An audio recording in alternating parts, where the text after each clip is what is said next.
Most anime don't make people uncomfortable by accident, but sometimes discomfort is deliberate. Sometimes it's the point. Frieren Beyond Journey's End is a series built around stillness, around reflection, around the quiet weight of time passing whether you're ready for it or not. It doesn't rush emotions, it lets moments linger. And because of that, when the show does make you uncomfortable, it's worth paying attention to why.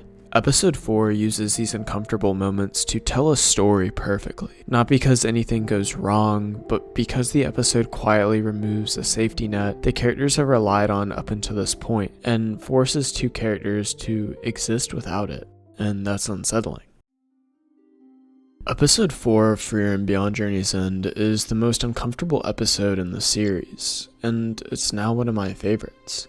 But it would be pointless to talk about it without first talking about episode 3, because the two episodes form a singular mini-arc that only works when viewed together. In episode 3, Frieren and Fern want to make a pit stop at a hot spring. When they arrive, they find that it is completely dried up, leaving both of them disappointed. Frieren mentions that she knows of another hot spring, but it's far away, and she'd rather just keep going. But ultimately, she leaves the decision to Stark. She even warns them that it's a pretty pointless journey. A waste of time. Despite that though, Stark decides that they should go anyways. At this point, we don't really know why this trip matters to him, only that it clearly does. When they finally do arrive, the prized pool they were searching for is barely more than a puddle. Stark admits that he knew this all along, but he still wanted to come anyways, because the spring itself was never what he was searching for.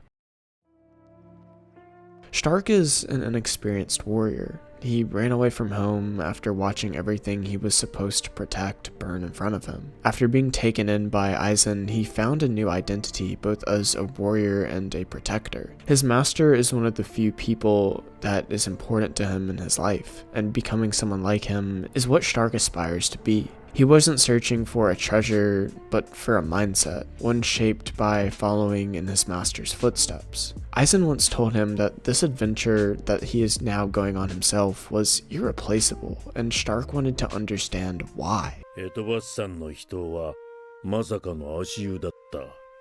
とても労力と割に合わん。実にくだらない冒険だ。だが不思議なものでな。仲間と共にしたくだらない冒険はどれもかけがえのない記憶として残っている。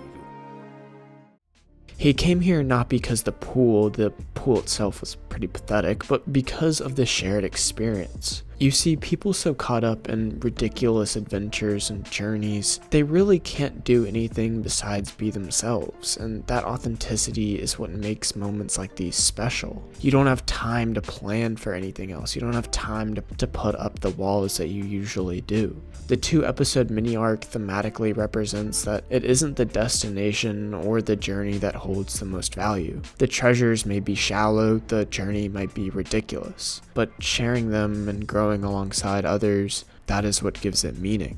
Those memories matter more than the reward ever could. This idea becomes central in the second half of the arc during Stark and Fern's date, and by the end, Stark, Frieren, and Fern finally enjoy a hot spring together for the first time. The mini-arc is ultimately about appreciating the authentic bond between people. In the same way, it forces Stark and Fern to reevaluate their relationship with each other in the absence of the person who brought them together. After stopping at a town, they decide to rest for a few days. Frieren is out of commission, needing a much-needed 3-day soak, and this leaves Fern and Stark spending alone time together. Stark challenges Fern to a date, expecting hesitation or refusal. Instead, she accepts, and that alone causes him confusion. In that moment, Fern disrupts the unspoken understanding that they had about their relationship. Neither of them is experienced with this sort of thing. They're both orphans, trying to build a relationship they were never shown how to have. So they prepare the only way that they know how. Stark asks Frieren on advice on where to go. Fern dresses up and even wears the bracelet Stark gave her. But when the date finally happens, it's awkward. You can feel how out of place they both are. Neither of them is being themselves. The lack of authenticity makes the entire interaction feel uncomfortable. That discomfort only grows as Frieren keeps coming up in the conversation. やっぱりフリーレン様の話になってしまいますね。まあ他に話題もないしな。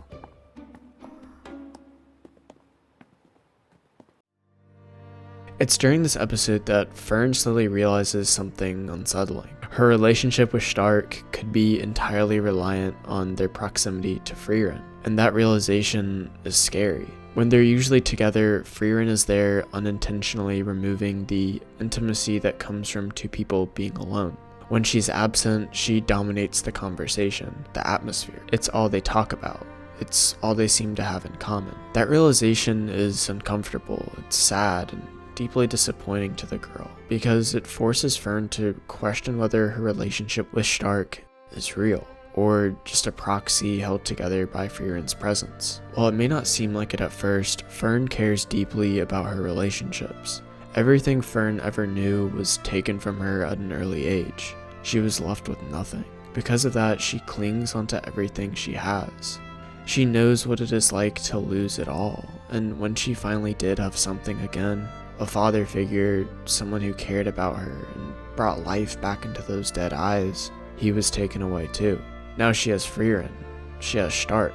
It's not much, but it's hers.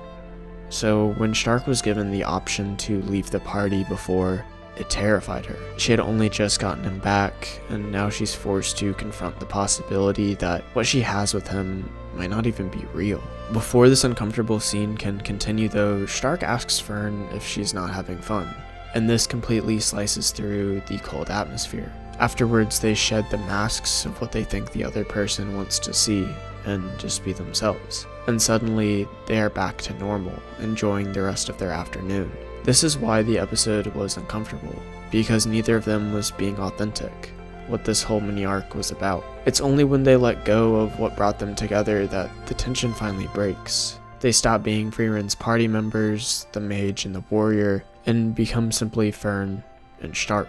They are living their authentic selves. Two people allowing their relationship to grow independently of the person who brought them together. Throughout the 2 episodes, we are reminded of the ridiculous memories we cherish above all else. They seem so silly at the time, a waste of time that could be spent achieving something. But it is when looking back, you realize those finite moments are more irreplaceable than anything you could have ever imagined at the time. And you wouldn't trade those for anything in the world. Eisen cared so much about the memories and connections, even if they were silly and ridiculous. Because they proved they were authentic. Because they proved they were real. And the same is true of Fern and Stark. The relationship is real. That's all.